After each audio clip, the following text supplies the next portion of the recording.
মোটামুটি নিশ্চিত হয়ে গেছে তোমাদের ঢাকা সেন্ট্রাল ইউনিভার্সিটি ভর্তি পরীক্ষাটা কবে হবে বা কোন মাসে হওয়ার সম্ভাবনা অনেক বেশি, এবং তোমাদের ভর্তি পরীক্ষার সার্কুলারটা মে মাসের প্রথম সপ্তাহে হওয়ার কথা তোমরা মোটামুটি সকলেই জানো, এবং তোমাদের ভর্তি পরীক্ষা কবে হচ্ছে সেটা জানবো আমরা। এবং পাশাপাশি তোমরা সবচেয়ে যে বেসিক কোশ্চেনটা করছো সেই কোশ্চেনগুলোর আনসারটাও দিব। সো অত্যন্ত গুরুত্বপূর্ণ এই ভিডিওটা, কারণ দেখো একটা জিনিস চিন্তা করে দেখো, বিভিন্ন পাবলিক বিশ্ববিদ্যালয়ে তুমি কিন্তু পরীক্ষা দিচ্ছ, তোমার কিন্তু কোথাও চান্স হয় না, এটাই তোমার কিন্তু সর্বশেষ ভরসা। যেহেতু এবছর পাবলিক বিশ্ববিদ্যালয় হয়ে যাচ্ছে, তার মানে তোমাকে অবশ্যই কি করতে হবে, এখানে একটা আসন সুনিশ্চিত করে নিতে হবে।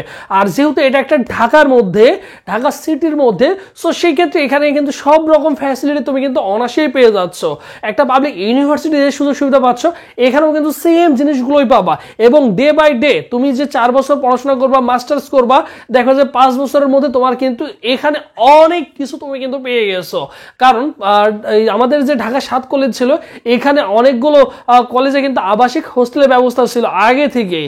সো তোমরা কিন্তু সেই সুযোগটাও পাবা। আবার দেখো প্রত্যেকটা কলেজে প্রায় তোমার বাস রয়েছে, সরকারি যে বাস রয়েছে সেগুলো তুমি কিন্তু সুযোগ সুবিধা পাচ্ছ। এবং যেহেতু পূর্ণাঙ্গ পাবলিক বিশ্ববিদ্যালয় হয়ে গেছে, এখানে নতুন করে অনেক বাজেট আসবে। সো সেক্ষেত্রে তোমার কি করতে হবে, এখানে অবশ্যই একটি আসন সুনিশ্চিত করে নেওয়াটা হচ্ছে বুদ্ধিমানের কাজ হবে। যেহেতু সব রকম ফ্যাসিলিটি তুমি পাচ্ছ, যেহেতু এটা ঢাকার মধ্যে রয়েছে, অন্যান্য পাবলিক বিশ্ববিদ্যালয়ের তুলনায় কিন্তু তুমি এখানে অনেক ফ্যাসিলিটি বেশি পাবা। যেহেতু এটা একটা পাবলিক বিশ্ববিদ্যালয় অলরেডি ঘোষণা হয়ে গেছে এবং চূড়ান্ত হয়ে গেছে, DCU অ্যাডমিশন 2025। সো দেখো আবেদন শুরু মে মাসে, মে মাসে হচ্ছে সার্কুলার কি করবে, মে মাসে হচ্ছে তোমাদের সার্কুলারটা প্রকাশ করবে, তোমরা সকলেই জানো। এবং ভর্তি পরীক্ষা তোমাদের কবে হবে দেখো, জুন অথবা জুলাই। কারণ দেখো মে মাসে যদি সার্কুলার প্রকাশ করে, মিনিমাম 10 দিন তোমাদের অ্যাপ্লাই করার সময় দেবে, কম করে হলেও 10 দিন সময় দিবে, এরপরে অ্যাডমিট কার্ডের জন্য দিবে, এবং তোমাদের প্রিপারেশন নেওয়ার জন্য অবশ্যই কি করবে, 10 থেকে 15 দিন তোমাদের কি করবে, অবশ্যই সময় দিবে। সো সেই ক্ষেত্রে তোমরা কিন্তু সকলেই পরীক্ষা দিতে পারবা। এরপর দেখো জিপিএ যোগ্যতাটা কেমন লাগে। সায়েন্সের ক্ষেত্রে লাগবে হচ্ছে তোমার 7.00, মানবিকের জন্য লাগবে 6.00, এবং বাণিজ্যের জন্য লাগবে হচ্ছে 6.50। ঠিক আছে, আলাদাভাবে কোনো রিকমেন্ড নেই। তোমার এসএসসি মিলে, এই এসএসসি প্লাস এইচএসসি মিলে যদি তোমার কত থাকে, এই জিপিএটা থাকে, তাহলেই তুমি পরীক্ষা দিতে পারবা। এবারে তোমার সুবর্ণ সুযোগ, তোমায় কি করতে হবে ভাইয়া, অবশ্যই এখানে একটি আসন সুনিশ্চিত করে নিতে হবে। যেহেতু একটা পূর্ণাঙ্গ পাবলিক বিশ্ববিদ্যালয় হয়ে যাচ্ছে, তাহলে যে সময়টা আছে সেই সময়টা তোমাকে কাজে লাগাতে হবে। দেখো বাণিজ্য শাখার শিক্ষার্থী তোমরা যারা আসো, তোমাদের আর কিন্তু কোনো জায়গায় পরীক্ষা দেওয়ার ওয়ে নেই, তোমাদের সবগুলো কিন্তু হয়ে গেছে। তাহলে তুমি কি করতে পারো, একটি আসন দখল করে নিতে পারো। মানবিকের জিএসটির পরীক্ষাটা 2 তারিখে হয়ে গেলে তারপরে কিন্তু তোমার কিন্তু এটাই বুদ্ধিমানের কাজ হবে, এখানে একটা আসন দখল করে নেওয়া। এরপরে বিজ্ঞান বিভাগের ছেলেমেয়েরা ঠিক আছে সুযোগ পাবে। এখানে তোমার কি করতে হবে, এবছর একটি আসন তুমি দখল করেই নিয়ে দেখো এই ঢাকা সেন্ট্রাল ইউনিভার্সিটি। তুমি পরবর্তীতে একটা জিনিস বুঝতে পারবে যে আসলে জাতীয় বিশ্ববিদ্যালয় ভর্তি হওয়ার চেয়ে কয়েক গুণে তুমি ভালো কাজ করবা যদি এখানে একটি আসন দখল করে নিতে পারো।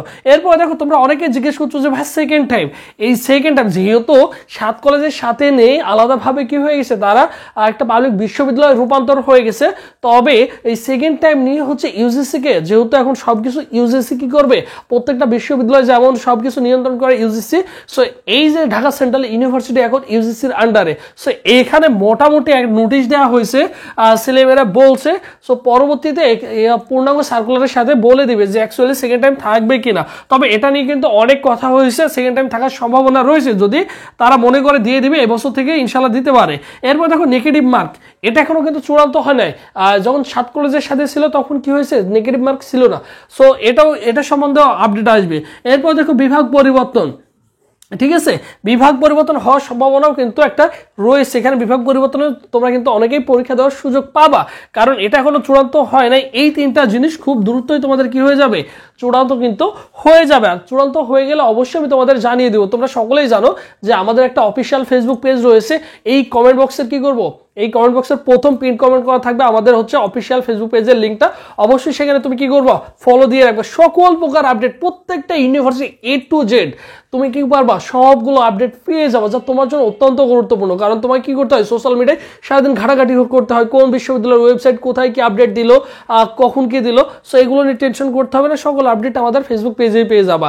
জাস্ট কি করবা, এই যে এই নামটা আছে না, এই নামটা লিখে ফেসবুকে সার্চ করলে পেয়ে যাবা, বা গুগলে সার্চ করলেও পেয়ে যাবা, ফেসবুকে সার্চ করলেও পেয়ে যাবে, সবার শুরুতে চলে আসবে। জাস্ট একটা ফলো দিয়ে রাখলেই কি হবে, অবশ্যই পেয়ে যাবা। বা কি করতে পারো, সার্চ করলে দেখবে যে সবার উপরেই তোমার নামটা থেকে যাবে। যখন আপডেট আসবে তখন তুমি কি করবে, জাস্ট একবার অন করবা, পেজটাতে যাবা, ঘুরে আসবা, দেখবে যে কোনো আপডেট আসছে কিনা একটু চেক করে নিবা।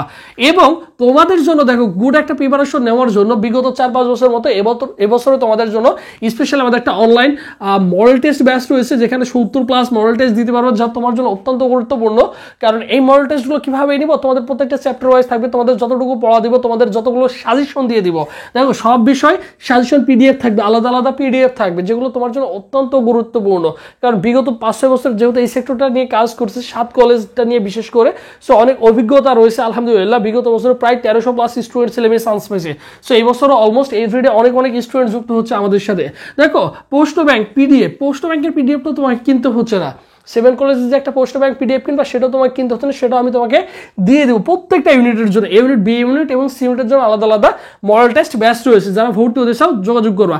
ফি দেখো অনলি 200 টাকা। এবছর শুধু অনলি 200 টাকা দিয়ে আমাদের কিন্তু কি করতে পারো, মডেল টেস্ট ব্যাচে অনার্সে ভর্তি হয়ে যাবা। তাহলে তুমি পোস্ট ব্যাংক পিডিএফ পাবা, সকল বিষয়ের আলাদা আলাদা সাজেশন পাবা, 70+ এক্সাম দিতে পারবা। আমাদের সুন্দর একটা রুটিন থাকবে, রুটিনের যে টপিকগুলো সিলেক্ট করা থাকবে, এভাবে সুন্দর করে টপিক তুমি প্রতিদিন কি করো, কভার করে ফেলো। যে জিনিসগুলো আসবে ওইগুলোই রুটিনে সাজানো থাকে, ওইগুলো সুন্দর করে পড়ে ফেলে 100% প্রিপারেশন হয়ে যাবে। তুমি তোমার লাইফে সর্বোচ্চ ক্লাস করছো, প্রচুর ক্লাস করছো, এখন নিজে পড়াশোনায় ফোকাস করো। তুমি পড়ার টেবিলে পড়াশোনা করো, ক্লাস বাদ দিয়ে দাও। ক্লাস লাইফে প্রচুর করছো, ক্লাসের আর দরকার নেই। জাস্ট কি করতে হবে, এখন পড়াশোনা করতে হবে। ক্লাস করে আর কোনো ফায়দা যেহেতু করতে পারো নাই, লুটতে পারো নাই, সো সেই ক্ষেত্রে তুমি বাসায় পড়াশোনা করো। কারণ তুমি ক্লাসে সারা জীবন ক্লাসই করে গেছো, বাট বাসায় পড়াশোনা করো নাই, নিজের পড়াশোনা নিজে কখনো করো নাই। তুমি তোমার পড়াশোনায় ফোকাস করো। তোমার একটা নির্দিষ্ট রুটিন থাকা উচিত, তোমার একটা নির্দিষ্ট প্ল্যান থাকা উচিত। কোচিংয়ে কবে ক্লাস নিছে, কোন ক্লাস নিছে, কোচিংয়ের আসে তুমি বসেছিলা, এই কারণে তোমার প্রিপারেশনটা কিন্তু গোছানো হয় নাই। একজন ভর্তি যোদ্ধা, একজন চালাক ভর্তি যোদ্ধার অবশ্যই কি থাকবে, কোচিং এর একটা তো মাস্টার প্ল্যান থাকবে, এবং পাশাপাশি তার নিজের একটা রুটিন থাকবে যে কিভাবে আমি আমার সিলেবাসটাকে গুছিয়ে নেব, কিভাবে আমি পড়াশোনাটা করব। সো এইরকম যদি টেন্ডেন্সি তোমার মধ্যে না থাকে, তাহলে ভাই তুমি এখানেও কিন্তু চান্স পাবা না। তোমাকে গুছিয়ে নিতে হবে সব কিছু।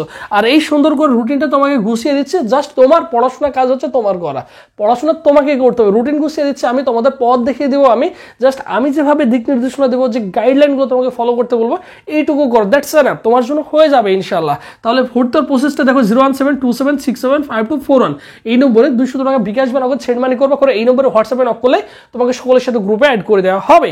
বিষয়টা ক্লিয়ার? জাস্ট কি করবা, 200 টাকা বিকাশ বা নগদ সেন্ড মানি করবা, করে এই নম্বরে হোয়াটসঅ্যাপে স্ক্রিনশটটা দিয়ে দেবা, তাহলেই তোমার কি করা হবে, অবশ্যই গ্রুপে অ্যাড করে দেওয়া হবে, বা হোয়াটসঅ্যাপে নক করতে পারো, কোনো সমস্যা নেই। আর এটা আমাদের অফিসিয়াল ফেসবুক পেজ। যে কোনো প্রবলেম ফেস করলে ভর্তি বিষয়ক রিলেটেড, জাস্ট কি করবা, ফেসবুকে সার্চ করলেও পাবা। আর যদি না পেয়ে থাকো, অবশ্যই এই ভিডিওর কমেন্ট বক্সে কমেন্টে দিয়ে রাখবো। দেখো এক্সাম হবে 100 মার্কের এমসিকিউ, শুধু এমসিকিউ পরীক্ষা হবে। এক্সাম কেন্দ্র থাকে হচ্ছে ঢাকাতে পরীক্ষা দিতে হবে। এবং সবাই পড়াশোনা করো। একটা কথা হচ্ছে পড়াশোনা করো, সর্বোপরি একটাই কথা থাকবে, সেটা হচ্ছে তোমাকে ভাই পড়াশোনা করতে হবে। পড়াশোনা না করার নয়, তুমি কিন্তু যতগুলো পাবলিক ইউনিভার্সিটি রয়েছে, তোমার কিন্তু কোথাও চান্স হয় নাই। সো তোমার পড়াশোনা তোমাকেই করতে হবে, তোমার পড়াশোনা তোমাকেই গুছিয়ে নিতে হবে, তা না হলে তুমি কিন্তু ভালো কিছু করতে পারবে না। এই জিনিসটা মাথায় রাখিও। জাস্ট বাসায় পড়াশোনা করবো। দেখো যে ঢাকা 7 কলেজে অনেক ভালো সাবজেক্ট রয়েছে, ঢাকা সেন্ট্রাল ইউনিভার্সিটি অনেক ভালো সাবজেক্ট রয়েছে। তুমি একটা ভালো সাবজেক্টে ভর্তি হয়ে যাও, সমস্যা কোথায়? ভালো সাবজেক্ট আছে, অনেক ভালো সাবজেক্ট।